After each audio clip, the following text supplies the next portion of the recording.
This is the Camp Snap 8, the retro-inspired digital video camera that everybody's been talking about. It claims to be able to replicate the look and feel of shooting Super 8 film.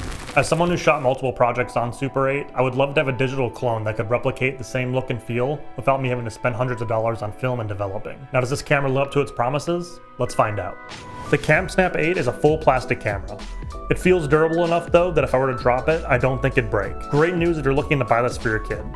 It's very simple to use. You just turn it on, look for the EVF to frame your shot, and when you're ready to record, you push the trigger on the grip. And when you're done recording, you simply remove your finger from the trigger. There's no way to review footage. You'll have to wait until you get home and plug the camera into your computer via USB-C. This is the feature I think is most appealing when dealing with these faux vintage products. It keeps you in the moment and it gives you something to look forward to every time you're out shooting. The only screen on this camera is the EVF on the back. It's how you're going to frame up your shot depending on which aspect ratio you're using, and it allows you to preview the color profile you've selected. I'm not sure if I'm the only one having this issue, but if I hold my eye up to the viewfinder, I have to actually move my head around to see the whole frame of what I'm trying to capture. So that's not great in my opinion, but maybe I'm the only one having that issue. The camera features a 1/2.7 inch 2.9K sensor, which is similar to a Super 8 camera. Unfortunately, that's where the comparison to a Super 8 camera ends.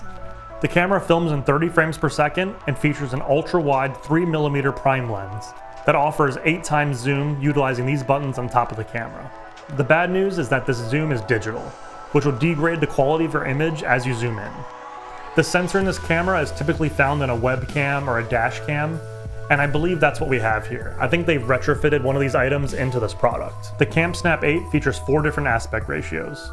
You have the native 4:3 that'll give you the highest video quality.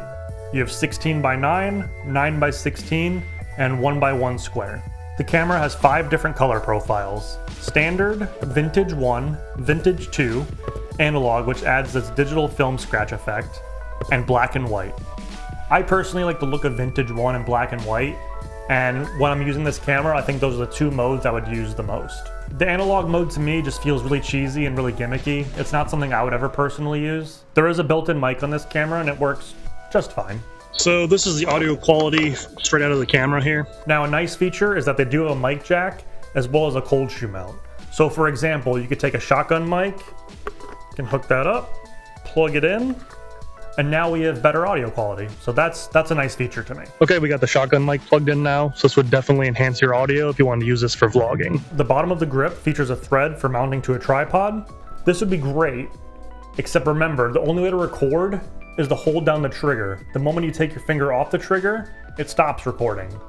So that means you're gonna have to be either holding your arm out like this to film yourself, or putting it on a tripod and taping the trigger down to record yourself if you don't have a buddy to hold it down for you. I think what would be really smart for Camp Snap to do is to offer an update in the future. So you could say, tap the trigger 3 times and it starts recording.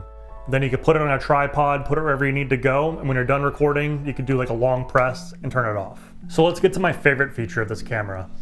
And judging off online reviews, I think this is everybody's favorite feature. Each side of the camera has an analog gauge, showing you how much storage you have left or how much battery you have left on the unit. I think this is a really cool idea and it definitely adds to that retro vibe they were going for. So what is shooting this thing actually like?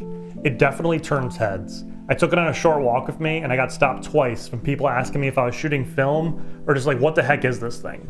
It's definitely a conversation starter, so be ready for that if you're gonna get one of these. Actually shooting with this camera, I would say it's comparable to a cheap camcorder. However, it is really fun to shoot with. It's been refreshing just walking around and capturing some footage without thinking too much into it. So this person built a castle as their mausoleum. That's pretty cool. Right across from it, see if we can read this. I can't read it through the viewfinder. Let's just walk over there. If you're into IndyCar, the founders of the Indianapolis Motor Speedway are buried on the hill here behind the sign. They also have some of the original brick from the Speedway laid out here, which is pretty cool. And also up there is the 23rd president of the United States, Benjamin Harrison, somewhere in that direction. So does this camera deliver on its promises? No. However, I think this is a fun, creative tool for someone who's just looking to go out and just have some fun without having to overthink anything. As a creative professional, sometimes I'll find myself in a creative rut. What's always helped me get through these ruts is taking a point-and-shoot film camera and going out on a walk.